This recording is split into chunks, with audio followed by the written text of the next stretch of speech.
இந்த மாமா சௌக்கியமா? Love you. இவ்வளவு நேரம் பொறுமையா இருந்தவங்க எல்லாருக்கும் என்னுடைய அன்பு. இங்க வந்திருக்க பெரியவங்க எல்லாருக்கும், சத்யராஜ் மாமாவுக்கு, நலனுடைய குடும்பத்தார் எல்லாருக்கும், சுந்தர் சார், அனந்தராஜ் சார், எல்லாரும் இருக்காங்க, ஷில்பா, கிருத்தி, கிரண் சார், மாஸ்டர். ரொம்ப ரொம்ப சந்தோஷம் நீங்க எல்லாரும் இங்க வந்திருக்கிறது. நலன் சொன்ன மாதிரி தர்மத்தின் வாழ்வதனை சூது கவும்னு ஒரு படம் பண்ணிட்டு கிட்டத்தட்ட 10 வருஷத்துக்கு அப்புறமா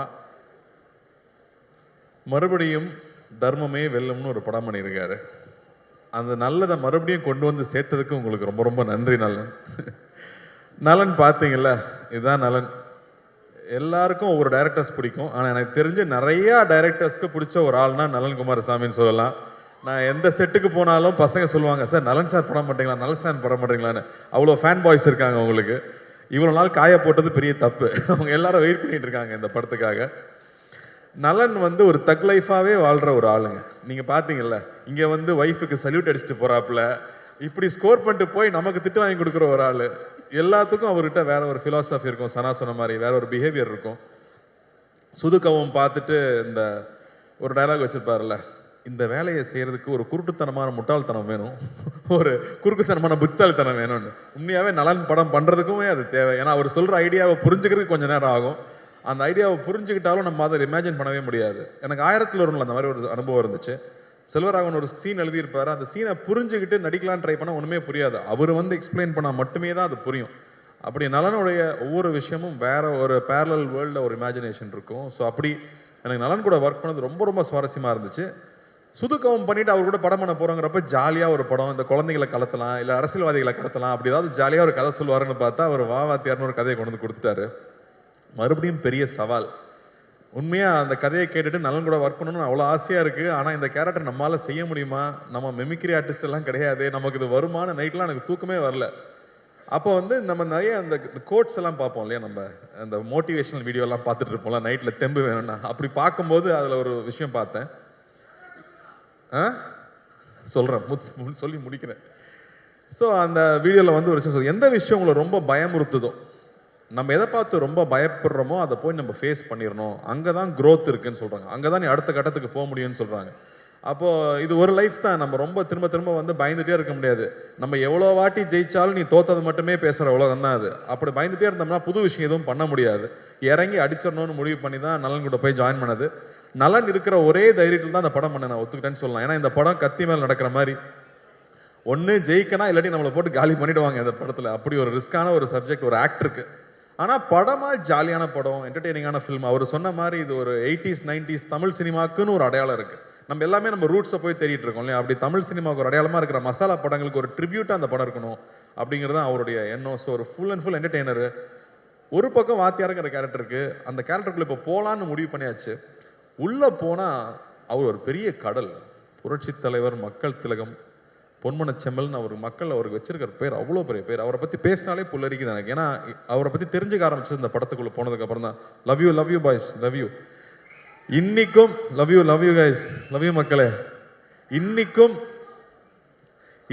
நீங்கள் வந்து ஒவ்வொரு வீட்டுக்கு போனீங்கன்னா அவரோட புகைப்படத்தை பார்க்க முடியும். ஒன்று அதுக்கு பொட்டு வச்சு மாலை போட்டு சாமி கும்பிட்டுட்டு இருப்பாங்க, இல்லாட்டி பெருமையாக அந்த முகத்தை பார்க்கணுங்கிறதுக்காக வச்சுருப்பாங்க. அப்படி ஒரு பெரிய ஐகான். அவர் வெறும் 60s 90s 70s 80s இருந்த ஒரு நடிகர் இல்லை. அவர் ஒரு எமோஷன், அவர் ஒரு தனி சகாப்தம். அவர் மாதிரி யாருமே சொல்ல முடியாது. அவர் வாழ்க்கையில் சந்திக்காத கஷ்டம் கிடையாது. ஆனால் அவர் மாதிரி மக்கள் நேயம், அவர் மாதிரி தாராள குணம் அப்படி யாருமே நம்ம சொல்லிடவே முடியாது. அவர் சாதாரண ஆள் கிடையாது. அவர் வந்து தமிழ் சினிமாவை மாற்றிருக்காரு, தமிழ்நாட்டு அரசியலை மாற்றிருக்காரு, எத்தனையோ பேர் வாழ்க்கையை மாற்றிருக்காரு. அவர் ரசிகர்களுக்கு நல்லதே இன்னைக்கு நல்லது சொன்னால் கிரிஞ்சுன்னு சொல்லும் போது நான் நல்லது தான் சொல்லுவேன். என் ரசிகனும் என்ன மாதிரி தான் இருக்கணும், நல்லதை மட்டுமே சொல்லி கொடுத்து தன் ரசிகனும் என்ன மாதிரியே இருக்கணும்னு பண்ணியிருக்காரு. அவரோட ரசிகர்கள் தண்ணி அடிக்க மாட்டாங்க, தம் அடிக்க மாட்டாங்க. எப்படி அவ்வளோ இன்ஃப்ளூயன்ஷியலாக அவர் இருந்திருக்க முடியும் அவங்கிறது ரொம்ப ரொம்ப ஆச்சரியமாக இருக்குது. அவர் பாடல்கள் மூலமாக அவ்வளோ விஷயங்களை சொல்லிட்டு போயிருக்காரு. இன்னைக்கு வந்து நியாயம், தர்மம், இல்லாட்டி வந்து தன்னம்பிக்கை வேணும்னா இன்றைக்கும் அவர் பாடல்கள் தான் நமக்கு உதாரணமாக இருந்துட்டு இருக்கு. அவர் பாட்டை பாடினாலே வைரல் ட்ரெண்டு தான். அப்படி ஒருத்தர் அவர் நம்ம பண்ண போகிறோங்கிறது ரொம்ப ரொம்ப பயமாக இருந்துச்சு. இன்னும் அவரோட பற்றி இன்னுமே அவரை பற்றி பேசிகிட்டு இருக்கோம். அவர் ஒரு பாட்டில் சொல்லியிருக்காரு, வாழ்ந்தாலும் மறைந்தாலும் பேர் சொல்ல வேண்டும், இவர் போல யார் என்று ஊர் சொல்ல வேண்டும்னு அவரே பாடிட்டு போயிட்டார். தன்னுடைய வாழ்க்கையே மக்கள் பணியாக இருக்கணும், மக்களுடைய நன்மை தான் என்னுடைய வேலைனே ஒர்க் பண்ணியிருக்காரு. அதுக்கு முத்தாய்ப்பா தமிழ் நம்மளோட சென்னை சென்ட்ரல் ஸ்டேஷனுக்கு அவரோட பேரை வச்சிருக்காங்க. புரட்சி தலைவர் doctor MGR Chennai central station பேர். ஒரு நாளைக்கு கிட்டத்தட்ட 400 ட்ரெயின் இங்கேருந்து கிளம்புது. ஒவ்வொரு ட்ரெயின் கிளம்பும் போதும் சென்னை புரட்சி தலைவர் டாக்டர் எம்ஜிஆர் ராமச்சந்திரன் அவர்கள் பேரில் சென்னையிலிருந்து கிளம்புற ட்ரெயின்னு ஒரு நாளைக்கு கிட்டத்தட்ட 5000 தடவை அவரோட பேர் அனௌன்ஸ் பண்ணிக்கிட்டே இருக்காங்க. அப்படி வாழ்றதுன்னா அப்படி எப்பேற்பட்ட வாழ்க்கையாக இருக்கும், அவர் எப்பேற்பட்ட மனிதராக இருக்கும். அவரை நம்ம இங்கே கொண்டு வந்து சேர்க்கணுங்கிறது சாதாரண விஷயம் இல்லை. ஸோ தொடர்ந்து அவர் படங்களையே பார்க்கறது. இன்ஃபேக்ட் சிலம்பம் கிளாஸ்லாம் போய் ரொம்ப நாள் ஆகிடுச்சு. நான் தெரிஞ்சு இந்த ஷூட்டிங் டைமில் காலையில் 1 hour ஈவினிங் 1 hour ஷூட்டிங் போயிட்டு வந்துட்டு முன்னாடியும் கண்டினியூஸாக ஒரு 1 month ப்ராக்டிஸ் பண்ணேன். அனலர்ஸ் மாஸ்டர் தான் கூட நின்று அவங்க அப்பா கதையெல்லாம் சொல்லி இன்ஃபேக்ட் வி ரியலி என்ஜாய். இது வந்து எங்கள் ஜென்ரேஷனோட ட்ரிபியூட்டாக சொல்லலாம். இது வந்து ரொம்ப பக்தியோட அந்த கேரக்டர் பண்ணியிருக்கோன்னு நான் சொல்லுவேன். எவ்வளோ சின்சியராக அந்த கேரக்டர் அப்ரோச் பண்ண முடியும். இந்த படம் பார்க்கும்போது அவருக்கும் அவருடைய ரத்தத்தின் ரத்தமான ரசிகர்களுக்கும் என்ன உறவு இருந்துச்சு அப்படின்னு நீங்கள் கொஞ்சம் புரிஞ்சிட்டிங்கனாலே நாங்கள் பெரிய சக்ஸஸ் நம்புவேன். இதில் அவ்வளோ என்டர்டெயின்மெண்ட் இருக்குது, அவ்வளோ ஜாலியாக இருக்குது. அதை தாண்டி அந்த அற்புதமான ஒரு ரசிகனுக்கும் அவனுடைய ஒரு தலைவனுக்கும் இருக்கிற உறவு இருக்குல்ல, அன்கண்டிஷனல் உறவு இல்லை. நீங்கள் எங்களுக்கு கொடுக்குற அன்பு வந்து அன்கண்டிஷனல் அன்பு. எதுவுமே எதிர்பார்க்கல. நான் உன்னை பார்த்தா போதும், நான் உன்னை பற்றி பேசினா போதும்னு நீங்கள் இருக்கீங்கல்ல, அதுக்கு நான் எவ்வளோ கோடி கொடுத்துட முடியும்? அந்த அன்புக்கு எவ்வளோ கோடி கொடுத்துட முடியும்?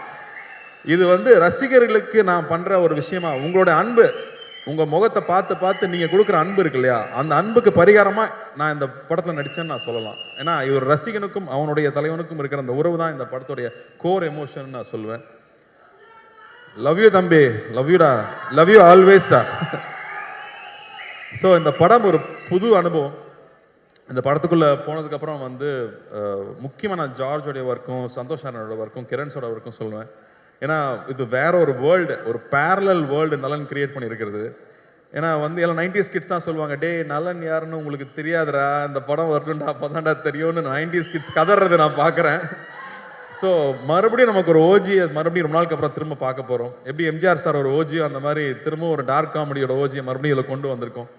ஸோ ஐம் ஸோ ஹாப்பி நலன் கூட ஒர்க் பண்ணுறது. நான் வந்து நலன் மாதிரி டைரக்டர் வந்து நான் அடிக்கடி யோசிப்பேன், தெலுங்குல பெரிய படங்கள் பண்ணுறாங்க, மலையாளத்தில் வித்தியாசமான படம் பண்ணுறாங்க, தமிழுக்கு என்ன அடையாளம் இருக்குது, நம்ம வித்தியாசமாக என்ன பண்ணுறோம்? ஏன்னா இங்கே வந்து ரொம்ப பயந்துட்டே இருந்தோம்னா யூஸ்வலான ஃபில்மே பண்ணிட்டு இருந்தால் பிரயோஜனம் இல்லை, புது விஷயங்கள் பண்ண முடியாது. அப்போ இந்த மாதிரி டைரக்டர்ஸ் ரொம்ப முக்கியம்னு நான் நினைக்கிறேன். அவங்க தொடர்ந்து படம் பண்ணுறது முக்கியம்னு நினைக்கிறேன். ஸோ அந்த வகையில் நலன் மறுபடியும் இந்த படம் பண்ணது, அதுவும் இந்த மாதிரி ஒரு டஃப்பான சப்ஜெக்ட் எடுத்துட்டு அதை இவ்வளோ ஜாலியாக டெலிவர் பண்ணது ஐ எம் ஸோ ப்ரௌட் நலன். இந்த மாதிரி பேரியர் பிரேக் பண்ணலாம், புது விஷயங்கள் ட்ரை பண்ணவே விட மாட்டாங்க நம்மளை. ஸோ அந்த வகையில் I am so happy. And இந்த படத்தில் வந்து வாத்தியாராக இருக்கணும்னு எல்லாம் சொல்லிட்டாங்க. ஆனால் அதுக்கான மேக்கப் போடும்போது அவ்வளோ பயமாக இருக்கும், பயந்தே நடிச்சிருக்கேன். பூர்ணிமா தேங்க்யூ. ஐ திங்க் ஒவ்வொரு காஸ்டியூமும் ஒரு 10-15 தடவை கரெக்ட் பண்ணியிருப்போம். பொறுமையாக ஒவ்வொன்றும் பர்ஃபெக்ஷன் வர வரைக்கும் பண்ணி கொடுத்துட்டே இருப்பாங்க. அதே மாதிரி செரீனா ஆகட்டும், என்னோட மேக்கப் மேன் முருகன் ஆகட்டும், அந்த மீசை வரையறதுலேருந்து அந்த உருவம் வேஷம் போட்டு வந்து அவராக நிற்கும் போது அவர் எப்படி இருந்திருப்பாருன்னு யோசிச்சோம்னா நமக்கு தலையெல்லாம் சுற்றிடும். அவரை பற்றி கேள்விப்பட்ட கதைகள், அவ்வளோ கதைகள் வந்துட்டே இருக்கு. இன்னும் நல்லா அழகாக சொல்லிட்டு இருந்தாப்புல. ஒருத்தர் பற்றி விசாரிச்சோம்னா ஒரு 10 கதை சொல்லுவாங்க சார், அவரை பற்றி மட்டும் விசாரிச்சா எங்கே போனாலும் கதையாக வந்துட்டு இருக்கு. அவர் மக்களுக்கு போய் செஞ்ச விஷயங்கள், மக்களை போய் தொட்ட விஷயங்கள் 1-2 சொல்ல முடியாது, அவ்வளோ இருக்கு. ஒரு உதாரணம் சொல்கிறேன். அவருடைய கான்வாய் போயிட்டே இருக்குமா ராதாகிருஷ்ணன் ரோட்டில். அப்போ வந்து கால் இல்லாத ஒருத்தர் அங்கே வந்து டெய்லி நின்று காலில் பார்ப்பாராம் கார் போகும்போது.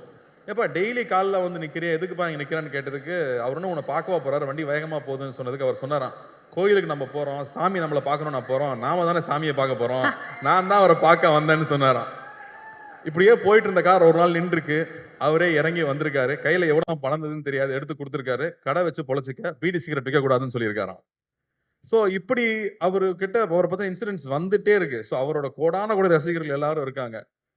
அவங்க எல்லாரும் நிச்சயமா நாங்க திருப்திப்படுத்துவோம் நம்புறேன். சத்யராஜ் மாமாவே இங்க இருக்காரு, நான் பயந்தே தான் நடிச்சிருக்கேன்னு சொல்லுவேன். அவர்கிட்ட கேட்டுக்கிட்டே இருப்பேன், வாகேஸ்வர சார்கிட்ட கேட்டுட்டே இருப்பேன், ராஜ்கிரண் சார் கிட்ட கேட்டுட்டே இருப்பேன்.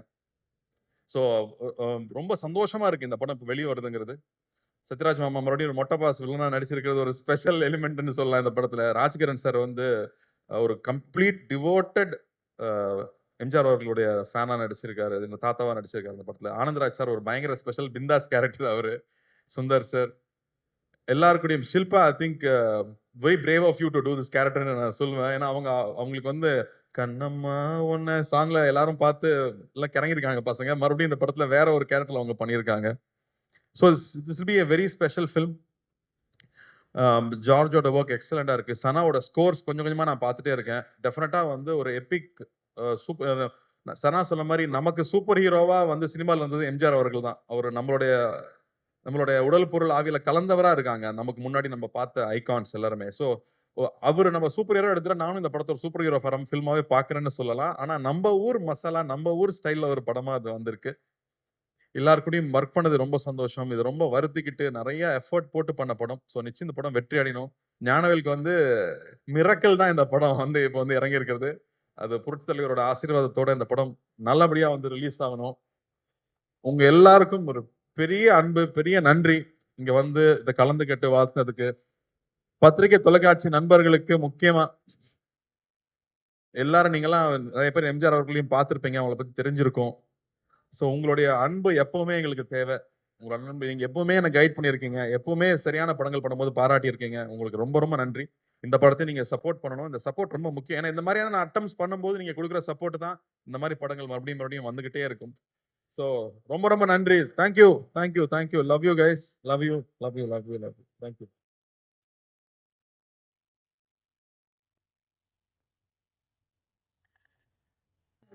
கார்த்தி சார். அப்புறம் இன்னும் இது ஒரு 5 பசங்க பொடி பசங்க நடிச்சிருக்காங்க. Hello guys. அவங்க எல்லாருக்குமே இது புதுசு. அதே மாதிரி கிருத்திக்கு ஃபர்ஸ்ட் தமிழ் படம். எல்லாரும் கீர்த்தி கீர்த்தின்னு கூப்பிடுறாங்க. எனக்கு கோவம் வரும். அது கிருத்திங்க அப்படின்னு. அதுவும் இல்லாம அவங்க வந்து நான் சின்ன வயசுல இருந்து உங்க ஃபேன்னு சொல்லி நம்மளை வெக்கப்பட வச்சிருவாங்க. செட்டுக்கு வந்து நம்மளை வெக்கப்பட வைக்கிற ஒரே ஆள் கிருத்தி தான். அவங்கள பாக்குறதுக்கே பயமா எனக்கு. All the best Krithi. ஒரு கிரேட் டான்ஸர். ஃபர்ஸ்ட் டே ஷூட்ல வந்து அப்படி கால் மேல கால் போட்டு உட்காந்து what can I do for you அப்படிம்பாங்க. நம்ம ஜாலி டு மீட் யூன்னு சொல்லணும். I think the way she carried herself. வரும். The way she researched for the character, the way she came and did it, அவ்வளோ அழகா பண்ணியிருந்தாங்க. You have a bright future. Keep working hard. And இந்த இடத்துல நான் வந்து எப்படி நலன் வந்து சரண்யா பார்த்து சல்யூட் வச்சு ஒரு தேங்க்ஸ் சொல்லிட்டாரு, அது மாதிரி நானும் ஒரு ரஞ்சினிக்கு ஒரு சல்யூட் வச்சு தேங்க் பண்ணிக்கிறேன். ஏன்னா அவங்க சப்போர்ட் இருந்தால் தான் நம்ம இங்கே வந்து வேலை செய்ய முடியும். அதே மாதிரி ஞானவேலுக்கு இந்த படம் பெரிய வெற்றி அடையணும், பெரிய லாபம் தரக்கூடிய படமா வரணும்னு நான் ஆண்டவனை வேண்டிக்கிறேன். Thank you thank you thank you. Ravi, thanks for coming. Thank you thank you. And Karthi sir, அதே குரல் ஒரு அழகான கேள்வியோட உங்களையும் சந்திக்கணும் நீங்க இருக்காங்க. வாங்க சார், வாங்க ப்ளீஸ். தம்பி கார்த்தி, எப்படி இருக்கீங்க?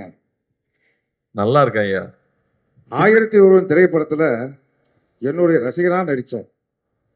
பொன்னியின் செல்வன் திரைப்படத்துல நான் ரொம்ப ஆசைப்பட்ட வந்தியத்தேவன் கதாபாத்திரத்துல பல வருஷம் கழிச்சு அது உங்களுக்கா அமைஞ்சது. நடிகர் சங்கத்துல நான் இருந்த பதவியில தான் நீயும் இருக்க. நமக்குள்ள எவ்வளவு ஒற்றுமை பார்த்தியா? உண்மையா சொல்லணும்னா உங்க ஆசீர்வாதம் எப்பவுமே எனக்கு வேணும். நான் பல நாள் பல சோதனைகள் இருக்கும்போது உங்களை நினைக்காம போனதே இல்லை. அந்த ஷார்ட் டைரக்டர் ஆக்ஷன் சொல்றதுக்கு முன்னாடி ஐயா நீங்க உள்ள இருந்து நடிச்சுக்கங்கன்னு சொல்லிட்டு தான் ஒவ்வொரு ஷாட்லையும் நடிச்சிருக்கேன். ஸோ வந்து மானசீகமா அவரை நான் தலையிலிருந்து கும்பிட்டுக்கிட்டே இருந்திருக்கேங்கிறது தான் உண்மை. உங்களை வணங்கிட்டே தான் இருந்திருக்கேன். என்னோட ஆசீர்வாதம் உனக்கு எப்பயுமே இருக்கும். என்னுடைய அன்பு தம்பி சிவகுமார் என்னுடைய மிகப்பெரிய ரசிகர்னு உங்கள் எல்லாருக்கும் தெரியும். நீங்கள் என்ன மாதிரி நடிக்க போறீங்கன்னு அவர்கிட்ட சொன்னதுக்கப்புறம் அவருடைய முதல் ரியாக்ஷன் என்னவா இருந்தது? ஒரு வாத்தியார்னு ஏன் சொல்றாங்கன்னா, எத்தனை சூப்பர் ஸ்டார் வந்தாலும் எல்லாத்துக்கும் பாதை போட்டு கொடுத்தது அவர் தான் வாத்தியார். அதனால அது பண்றப்ப ரொம்ப கேர்ஃபுல்லா இருக்கணும் அப்படின்னு சொன்னது. அண்ட் அதுக்கு எவ்வளவு மெனக்கெட்டுக்கணுங்கிறது. அப்பா கூட அவர் நடிச்சிருக்காரு. அப்ப வந்து சில ஆக்டர்ஸ் இருப்பாங்க, அவங்களுக்கு வந்து அடிக்கிற மாதிரி நடிக்கிற சீன் இருந்ததுன்னா அடிச்சிருவாங்களாம், அப்பதான் ரியலா இருக்கும்னு. அப்ப அப்பாவும் போய் அவர்கிட்ட சொல்லியிருக்காரு இந்த மாதிரி, ஆனா நீங்க அடிச்சிருங்கண்ணே, என்ன நீ நடிகன் தானே, நான் அடிக்கிற மாதிரி நடிக்கிறேன், நீ அடி வாங்கின மாதிரி நடின்னு சொல்லுவாராம். ஸோ அவ்வளோ கேர்ஃபுல்லா பார்த்துக்கு வரான் ஒவ்வொரு ஆர்டிஸ்டையும். இன்னைக்கு இருக்கிற ஸ்டண்ட் யூனியன் ஆகட்டும், இன்னைக்கு இருக்கிற நடிகர் சங்கம் ஆகட்டும், எத்தனையோ சின்ன சின்ன யூனியன் ஆரம்பிச்சது அவர் தான். ஏன்னா எப்பவுமே அடுத்தவங்க நல்லா இருக்கணும்னு சொல்லி ஒவ்வொரு திட்டத்தையும் பிளான் பண்ணது அவராக தான் இருக்காரு. எல்லாத்துக்கும் முன்னோடியா அவராக தான் இருந்திருக்காருங்கிறது ரொம்ப ரொம்ப பெருமையான விஷயம் நமக்கு. அதனாலதான் அவர் என்னைக்குமே என்றும் மார்க்கண்டேனாவே இருக்கார். வாழ்த்துக்கள். நன்றிங்க. அப்புறம் காத்து, வாவாதியாரேன்னு சொன்ன உடனேயும் கூப்பிட்ட குரலுக்கு முதல் ஆளா நான் வந்து நிற்பேன். நீயும் அப்படிதான் நினைக்கிறேன், அப்படிதானே? அவரை பார்த்து கத்துக்கிட்டாதவங்களே யாருமே இருக்க முடியாது. யார் என்ன கேட்டாலும் இல்லைன்னு சொல்றதே இல்லை. அது 2-3 வகை சொல்லுவாங்களாம். இருந்தா கொடுக்கறது, இருக்கிறதுல கொஞ்சம் கொடுக்கறது, இருக்கிறதையே கொடுக்கறது. இவர் இருக்கிறதையே கொடுக்குற ரகம். ஸோ அவங்க கிட்ட இருந்து தான் நிறைய கத்துக்கிறோம். எப்படி அடுத்தவங்களுக்கு செய்யணுங்கிறது அவங்க கிட்ட தான் கத்துக்கணும். ஸோ முடிஞ்ச அளவுக்கு உங்களை மாதிரியே யார் எந்த உதவி கேட்டாலும் இல்லைன்னு சொல்லாம நம்மளால முடிஞ்சதை செய்யணுங்கிறது உங்ககிட்ட இருந்து கத்துக்கிட்டது தான் நினைக்கிறேன். அது அப்பாவோட வளர்ப்புன்னு நினைக்கிறேன். வாழ்த்துக்கள். நன்றி, ரொம்ப நன்றி. வாவாதியார் திரைப்படம் மிகப்பெரிய பிளாக் பஸ்டர் அமைகிறதுக்கு என்னுடைய மனமார்ந்த வாழ்த்துக்கள். தொடரட்டும் உன் பணி, மக்களுக்காகவே அர்ப்பணி, வாழ்க வளர்க. இங்க இந்த தருணத்துல வந்து எம்ஜிஆர் ஐயாவே வாழ்ந்துட்டு இருக்கிறவங்க நிறைய பேர் வந்திருந்தாங்க. அவங்க எல்லாருமே எனக்கு ஹெல்ப் பண்ணியிருக்காங்க படத்துல. ஸோ அவங்களுக்கும் இந்த வகையில் நான் நன்றி தெரிவிச்சுக்கிறேன். அவங்க எந்நேரமும் அவரை மாதிரியே மேக்கப் போட்டு ஒவ்வொரு ஊரா போய் நடிச்சுட்டு வர்றவங்க. அதே மாதிரி அசிஸ்டன்ட் டைரக்டர்ஸ்க்கு, ப்ரொடக்ஷன் டீமுக்கு, எல்லாருக்கும் படத்துல ஒர்க் பண்ண எல்லாருக்குமே என்னுடைய மனமார்ந்த நன்றியை தெரிவிச்சுக்கிறேன். Thank you. Thank you so much Karthi sir. And Vaa Vaathiyaar ஒரு சூப்பர் டூப்பர் ஹிட்டான ஒரு திரைப்படமாக அமையும். தமிழ் ரசிகர்களுடைய அன்பும் பாசமும் தியேட்டர்ஸ்ல உங்களுக்காக காத்துக்கிட்டு இருக்கோம். One more time for our very own Karthi சாருக்கு ஒரு பெரிய வாழ்த்துக்கள். லவ் யூ மக்களே. Thank you. Everybody, 12th of December 2025 Vaa Vaathiyaar நம்மளுடைய தியேட்டர்ஸ்ல studio green films private limited வழங்கும் கார்த்தி அவர்கள் இன் வாவாதியார்.